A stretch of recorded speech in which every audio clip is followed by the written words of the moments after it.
If you're a small business owner, you'll know just what it's like to be the chief everything officer. HR, payroll, employee benefits. Well, Gusto can do all of that for you.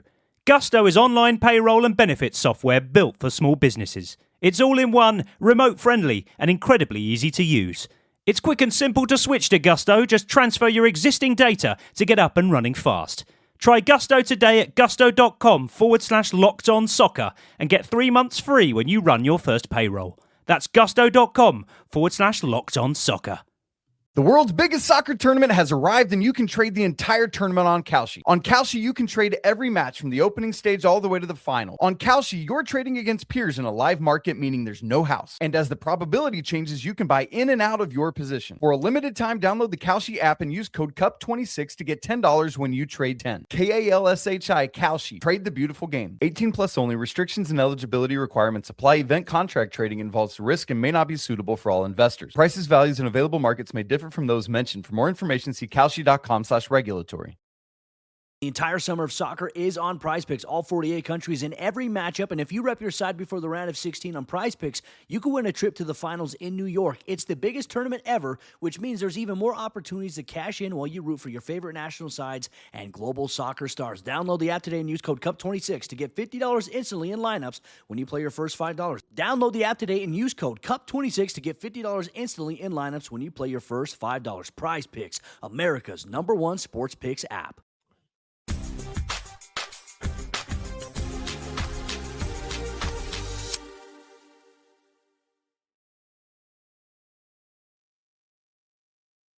Hello and welcome back to the Hibs Observer's Dunbar End podcast here in the studio once again. I'm Jack Harris, joined as ever by Hibs Observer editor Patrick McPartlin, who has been enjoying something of a jolly jaunt, a couple of Guinnesses. You've become a big fan of the Club Orange, I hear, while kicking your feet up by the pool in Ireland. Jolly John. Jolly John. A hard week of work and interviews would be a bit more accurate there. Not a single pint of Guinness was had. A few Club Oranges. Yes. We've discussed the merits of Club Orange. Patrick, how was the week? How did you do? Well, I was going to say, how did you enjoy it? I know, obviously, in jest, you were working very hard and a tired man today, but obviously quite a lot of content coming out of the experience. How did you find it? Yeah, really good to sort of spend a week with Hibs in Ireland for pre-season, a couple of friendly games and sort of access to training sessions, players, manager. And lots more besides, and just good to kind of chat ahead of the new season. A couple of new signings in there as well, and obviously signed Azim Abdullahi while we were out there as well. So a busy week, a lot packed into it, and 2 friendly games, 1 a defeat, 1 a victory. Very different results, but I think probably a useful experience for the squad going into the new season with the European games coming up. Obviously the warm weather trip to Porto this weekend, and then the visit to Brøndby for another friendly before that first European game. So I think a useful week. I think probably quite intense for the players, probably a little bit more intense than it was for us in terms of double sessions and getting hammered in the gym. But I think a good week spent, and chances for young players to impress and to try out a few new things, which I'm sure we'll talk about over the course of this pod. Yeah, definitely. But I think some really good access you got. I mean, it's been more or less an interview with the player every day. I know there's more coming up this week. There's an exclusive interview later in the week, and lots of players you've spoken to. You had a lot of chance to talk to David Gray as well. You have a sort of highlight of those conversations. I know by now most people will have had time to read through the interviews, but it certainly seemed from sort of like the outside perspective, there's a real focus on Europe. Obviously coming up pretty soon, July 23rd, that first game between either Malasheva or Vlasnia. And I think more or less every player, and David Gray himself as well, there's definitely that sort of target on trying to get ready for that. And these preseason games, although we can't ascertain too much from them, it is sort of getting ready for that. I think the sort of common theme throughout the week of speaking to the players, whether it was the new signings, we spoke to Jason Kerr, we spoke to Callum Wright, or speaking to players who've been there a long time, really the common thread was going so close in Europe last year and just failing to qualify for the league phase has kind of left a mark, if you like. And I think it will be difficult this season compared to last, just in terms of the fact that Hibs had a parachute last season from the Europa League into the Conference League. This year it's straight into the Conference League, and there's no safety net. If you lose, you're out. And I think, they're aware of that, but I also think there's very much a drive, a focus on, going one better than they did last season, making a bit of history, and almost kind of exercising the ghosts of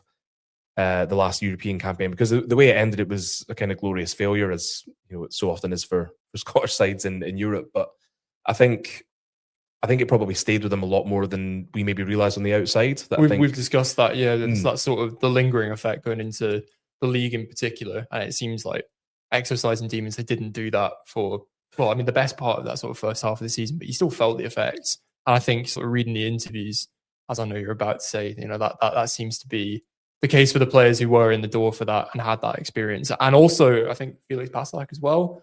I think he was the one that mentioned, he'd sort of seen the highlights and spoken to players, and they were all saying it's like we have to try and do one better, just to sort of get over the bump of what happened last season. Yeah, and I think whether it's players who came in January, whether it's players who've signed this summer, I think they've been sort of told in no uncertain terms, this is what we need to do. This is what happened last season, and we want to better that. Now, obviously, a lot depends on the draw, depends on who Hibs face, it depends on any further signings they get in the door. But I think it's good in some ways that it's not just we did well to get to where we got to. It's become more of a we were so close, and this time we want to go one better.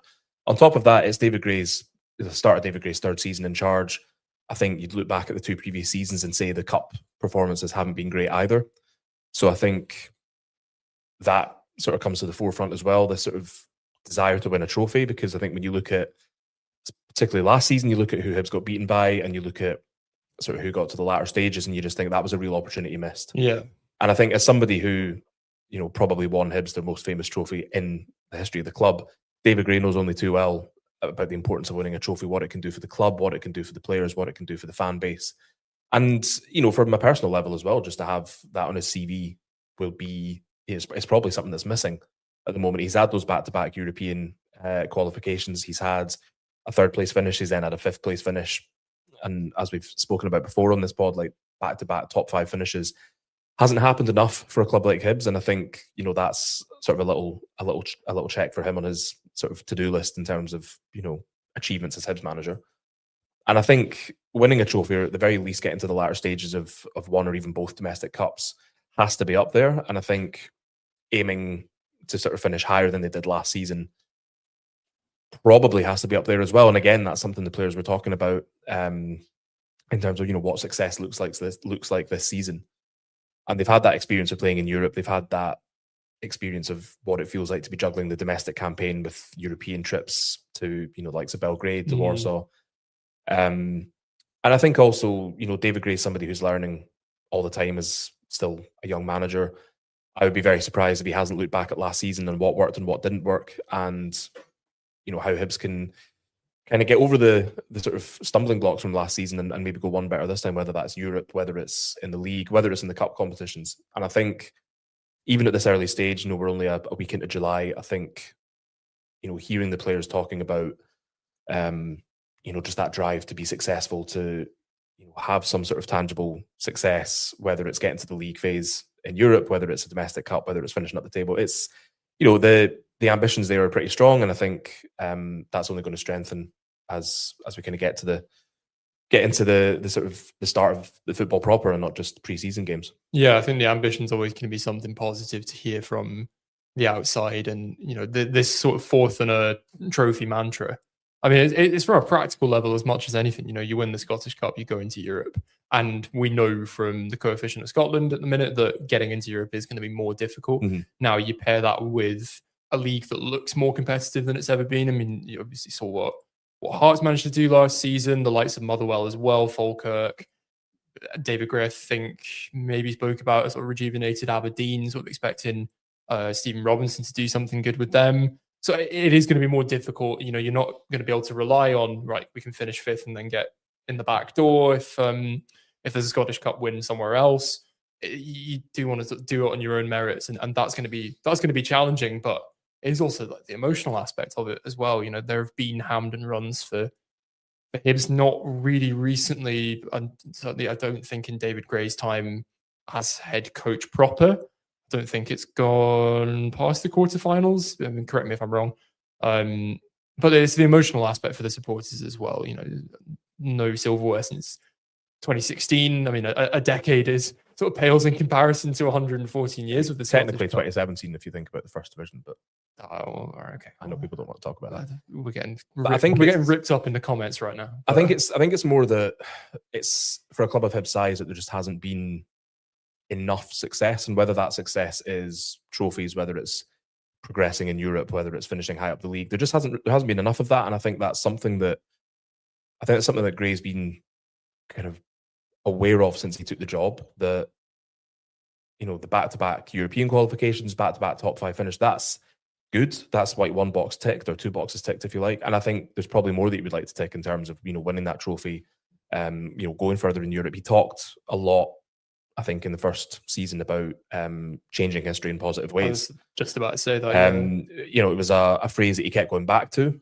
I'm not sure whether it was kind of written up somewhere in the dressing room, but it felt like it might be because that seemed to be his kind of go-to mantra, if you like. Change history in positive ways, because there has been so much with the club, especially in recent years, that hasn't been great, that you look at it and think that's kind of not what you'd expect from a club of Hibs size, from a club with Hibs history and sort of standards. So I think it's about getting the club back to a stage where they are consistently getting into Europe, finishing in the top 4 or 5 in the league, and winning trophies as well, and not just kind of near misses, getting to the final, getting to the semi-final, and then sort of choking, if you like.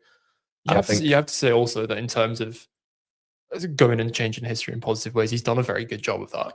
I mean, you think the likes of winning the Edinburgh Derby at Tynecastle, or winning at Celtic Park, winning at Ibrox, there are all of the results that are coming in. I think sometimes there's criticism for talk only gets you so far, but I think in a lot of ways, if that is the sort of dressing room mantra, then going into season 3, a lot has been done that's positive in that direction. I think there are definitely still steps to be taken forward, but in some ways that's probably a good thing. If you can say, if you're David Gray and you're speaking to the players, whether they've been there since 2019, whether they've been here since 2 weeks ago, you're able to say, this is what we've done over the past 2 seasons. We've qualified for Europe back to back. We finished in the top 5. This is what's missing, and this is what we need to do this season. Yeah, because then it becomes a lot clearer, and you say these have to be the ambitions. We've proven that we can do this, proven that we can do that, but we need to prove that we can do this as well. And I think that, Gray he's an ambitious guy. I think that you see that with what he's done in some games. You look at, I don't really recall too many Hibs teams going toe to toe with the clubs that Hibs went toe to toe with in Europe last season under Gray, whether that was Midtjylland, whether it was Partizan Belgrade, whether it was Legia Warsaw, and to come so close. And I think, what was the stat? Something like Hibs didn't lose away from home in Europe, which I thought was pretty good going, because that was quite often it's quite often where teams fall down as they get a good result at home in Europe, and then it's away from home that proves to be their downfall. We saw that with Hibs under Neil Lennon when they drew 0-0 with at the time Erling Haaland's Molde, and then lost 3-0 in the return leg in Norway. So that's something that, again, you could say has probably changed that. And there's I think a lot of positivity around that, although I think last season's probably diluted that a little bit. So in some ways it becomes even more important, even more vital that this season, not just in Europe but domestically as well, and in the cup competitions, it's more successful. It's a big ask, it's a tall order, but it's not sort of unachievable. And I think that has to be the goal. That has to be what the team are looking at going into the season as a whole. Is what does success look like? How do we get there? We've proven that we can do it and we can get there, but we just have to put that into practice. Yeah, I think it's a big ask in some ways. So I've been looking at the sort of European possibilities, obviously seeded into this draw. I think off the top of my head, Vlasinho is sort of 220-ish in the UEFA coefficient rankings. Malasheva about 300-ish. So you look on paper and you think that's a good opportunity to at least sort of progress through to the next round. Now, nobody's going to really go, oh, right, great, let's just, progression is like a big thing. You want to be in the league phases, haven't done that before, but some of the sides that you might come up against, there are some Champions League regulars in the pot, because Hibs will go in as an unseeded side. So I think in that regard, it's a big ask. I don't think it's a big ask to say that, let's bring a trophy back to Easter Road. You see both, I can't remember who it was, but someone was talking about the nucleus of Hibs, and I think you see the players that Gray's built. he's going into his third season, the likes of Ahura coming in, just for one example, and then the players who've been there before, Martin Boyle, Joe Newell, Chris Cadden, the likes. There's that sort of established core. They're adding to that with real quality. They did that last season very well. Looks to be the case that that's happening this season. The investment that's going into the squad and sort of building this kind of unit of Hibs, I don't think it's a big ask to say, well, let's silverware should be a target, definitely. With the quality of the squad at Easter Road. Yeah, of course. But I mean, if you're a club like Hibs, then that should be the same every season. It shouldn't just be, especially more this season. Which I think is possibly what you're trying to say. And I think, bringing in people like Jason Kerr, who knows a thing or two about winning cups, unfortunately, against Hibs. But, somebody who's grown up a Hibs fan will know exactly what it meant to have won in 2016, will know what it takes to win trophies, and having that sort of influence. Not that I think it's needed. I don't think it's, I don't think you need somebody to come in and say, oh, it's important that we win a cup, boys. I think you look at some of the players who are there, and even just from last week in Ireland, seeing how ferocious it can be on the training ground at times, bearing in mind this was pre-season, and listening to some of the things that were being shouted that I unfortunately cannot repeat for pre-watershed reasons, for, you name it. We can put this podcast out at 9 p.m. There's, there's obviously a lot of, there's a competitive streak. There is that sort of desire to do better, that drive to make others better, and to sort of constantly demand the best from your teammates. And I think Jason Kerr certainly seems like somebody who will add to that. I think Callum Wright as well probably is someone who...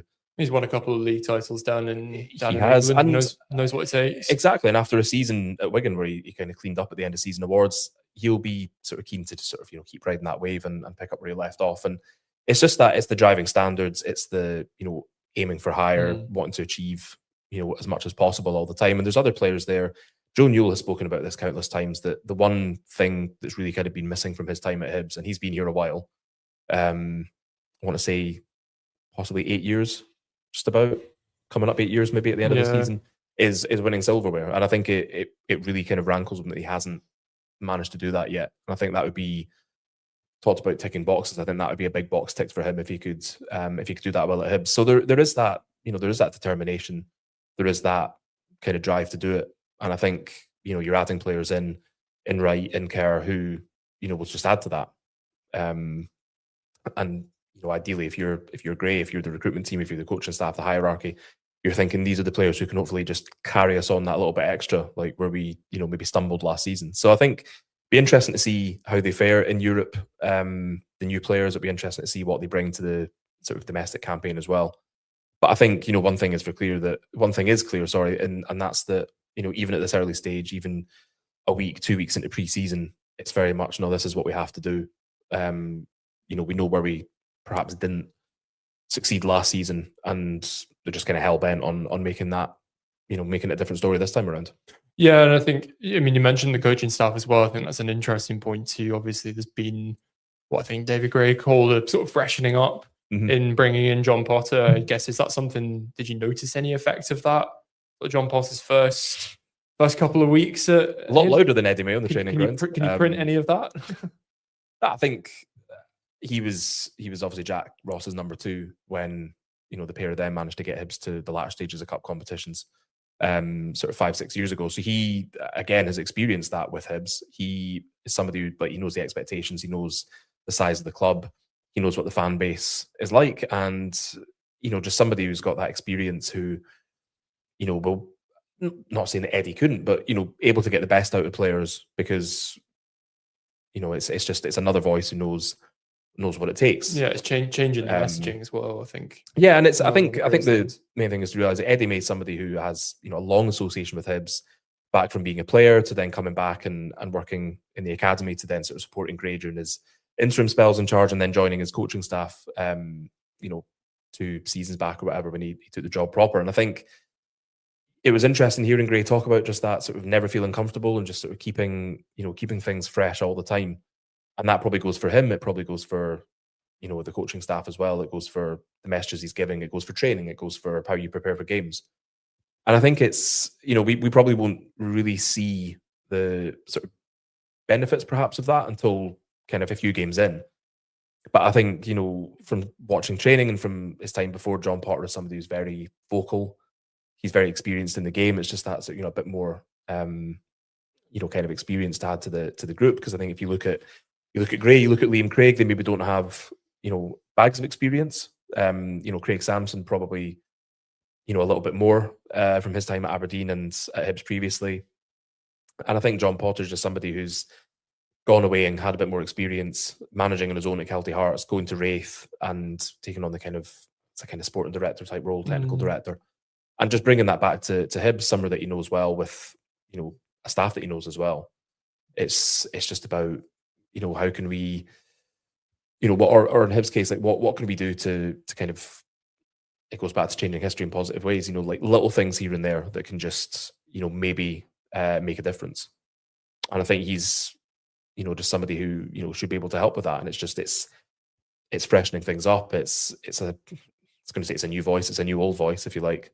But Gray's worked with him as a coach, and he's also worked under him as a player, so he'll know from both sides what it's like. And that's maybe a sort of unique position to have, that he knows what Potter was like when he was going to him as part of the coaching staff as a player, and he knows what he's like to work with on the training ground on match days. And I think he seems quite excited about what he'll bring to the coaching staff. So I think an interesting appointment. I think it makes a lot of sense. You're replacing somebody who knows a lot about Hibs with somebody who knows a lot about Hibs. So it's not as if you're bringing in somebody who's new to the role, who's blind to the club. They know they know the standards, they know the expectations, and they know the ambitions. And I think the belief is that they should be able to help with that. Well, it's not ripping up the script, because I think it's easy to paint last season in a bad light. I don't think it was a disaster by any means.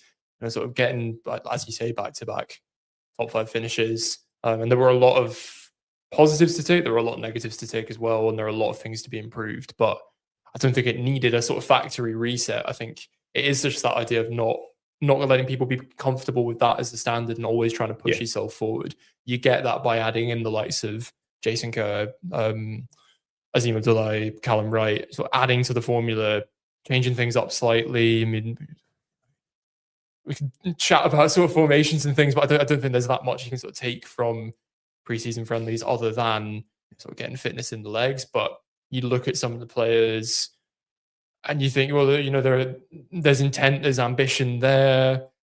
There's clearly hurt, if that can be harnessed from the sort of European campaign, if that then goes into doing better there, and then maybe potentially leading into the season better as well, in terms of the league and the cups as well. There's a lot of a lot of hurt to sort of not plaster over, but you've also got quite a lot of players who are in the last season of their contract, and whether that's people like Martin Boyle, Joe Newell, who Warren Hora, we don't know what the future is going to hold for them, whether they will stay on, whether they will move on.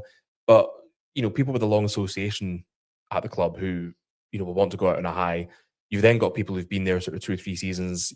Like Ahora, there's Nicky Cadden, I think Chris Cadden's in there as well. Jordan Abita, I think probably another one. And you can sort of see them wanting to, if it's to try and win a new deal at Hibs, if it's to try and win a new deal elsewhere, or whatever it is, there is that. It feels like there's almost a bit extra impetus. And I mean, it's one of those things that's it's almost like a bit of a football myth that if a player's in the last season of their contract, they're either going to down tools because they don't want to be there, or they're going to be sort of playing out their skin to get a new deal. I don't think it necessarily works like that. I think if you're a professional footballer, you sort of give 100% whatever. But I just wonder whether, with so many players, I think it's 9 first-team players who are in that position of, entering the final 12 months of their contract. That in itself could have a bit of a galvanizing effect almost, where, the desperation to win something, or not desperation, but the sort of desire to win something becomes stronger. Whether it's about, just going out on a high, whether it's about trying to win a new deal somewhere. Especially for the ones who've been at Hibs for a while. I mean, yeah, exactly. I know Martin Boyle was involved in the sort of 2016 run, but I don't think he played in the final. Was he? Unused sub. Unused sub. So the likes of him, Joe Newell as well, you've already mentioned. I think sort of Chris Cadden would come into that conversation as well. Players who've played in finals for Hibs and lost as well. So there's that. They've had that experience of they've been on the losing side in finals, and would probably kind of relish a chance to go one better. Jason Kerr probably feels he owes his boyhood club a bit of an apology. That too, yeah.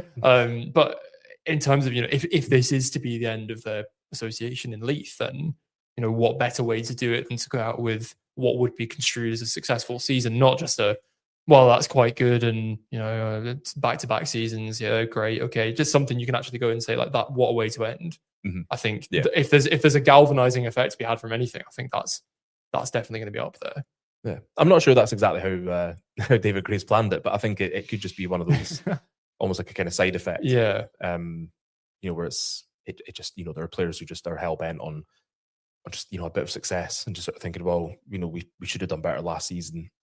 And you look at it as a whole. You look at it the 3 seasons, and there's some players who came in for the start of David Gray's tenure who are coming to the end of their current contracts, and you just think whether they move on or whether they don't, that's not a bad kind of 3-season run to have back-to-back qualifications for Europe in your first 2 seasons, and then potentially the same again. But as we were saying, the thing that's missing is a trophy, and this season has to be all about sort of righting that wrong, as they say. There are definitely a lot of sort of interesting stories that go into the squad at the minute. I mean, beyond sort of that kind of end of, if we're going to leave Hibs, we want to get a trophy, etc., etc. I mean, you get the likes of Salinger as well. You spoke to saying that hasn't played in Europe before. Don't think has represented Austria at all before. So I mean, there's motivation there. There's the likes of Thibaut Clichy as well, coming back from a loan spell. He'll want to impress, whether that means can I find a way into Hibs? Can I find a deal elsewhere?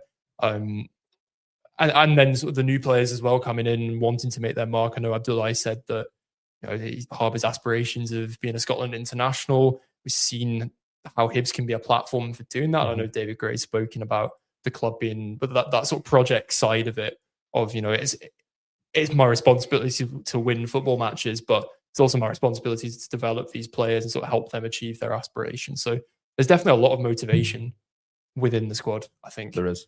So you've obviously had the two preseason games so far. I think by the time the podcast goes out, there'll have been a bounce game.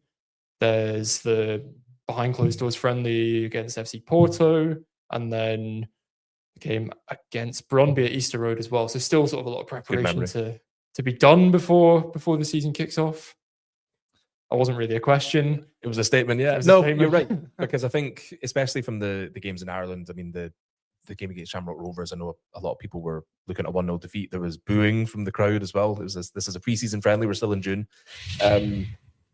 But a lot of first-team players missing from that squad, purely because they'd come back late after international duty, whether that was kind of, involvement with the World Cup squads, like with Andy Schuto, Martin Boyle, or whether it was just players who'd been involved in friendly matches. So, there are a lot of players sitting out. Injuries as well played a part. So, a bit of an unusual look to the squad. Certainly not a full strength side, I think. And then you saw when some of those players started getting drip fed back into the team when they played Cliftonville. And Cliftonville obviously not halfway through their domestic season either, like Shamrock Rovers are. But you saw that sort of come to the fore. It was 5-1. Emphatic. Could have been more. Owen Elding had a goal ruled out for offside. I think Hibs possibly hit the woodwork as well. So that felt a bit more like, well, this is kind of what you'd expect from pre-season.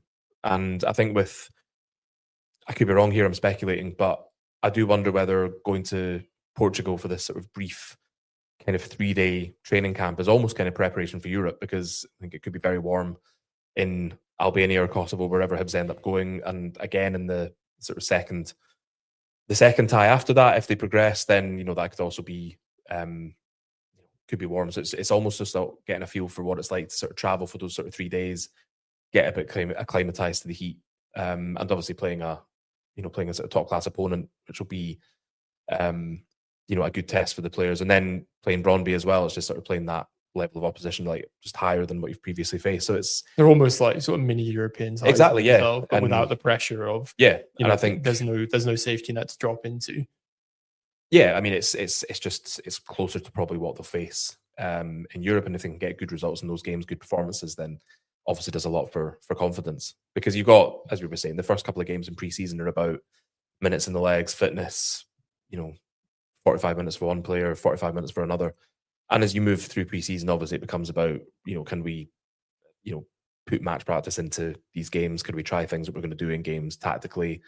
Is it going to be the same? So I think, it's good preparation just to have, these games as part of the training camp, and then just to kind of, a step up in the intensity, a step up in opposition going into Europe. So it makes a lot of sense, and I think probably doesn't do any harm to have the bounce game today, just to see how players who are coming back from injury are taking over as well. Yeah, especially against an opponent that they'll be coming up against in the league as well, in that same sort of vein of, measuring yourself against the opposition that you'll come up against in Europe, measure yourself against the opposition that you'll be coming up against in the league as well. Well, we won't be in Portugal this weekend. I think they should send the journalists as well as sort of pre-season for getting ready for the Albania trip. Would you like to go to Portugal, Jack? Is that what you're saying here? I'd quite like to go to Portugal. I've never been on an away trip before. Well, no, I've not been to an away trip in Europe. We were discussing sort of the comparison between going to Albania and going to Aberdeen. I think I may be losing that argument, but then anyway, I've not been to an away European trip, so I should get my training in. But we will be bringing you all the news from that. We'll be at Brøndby as well for that Easter Road friendly next weekend. So lots to look forward to. Some interviews coming on the site as well. So do stay tuned for those. Please do subscribe. It's £1 a month, comes out to £12 a year for the best Hibernian journalism on the market. So we'd really appreciate you coming on board and supporting the work, and give us a free subscribe on YouTube as well, just to support our videos. If you enjoyed this one, lots more to come, and we will see you very soon. Thanks very much for tuning in. See you later.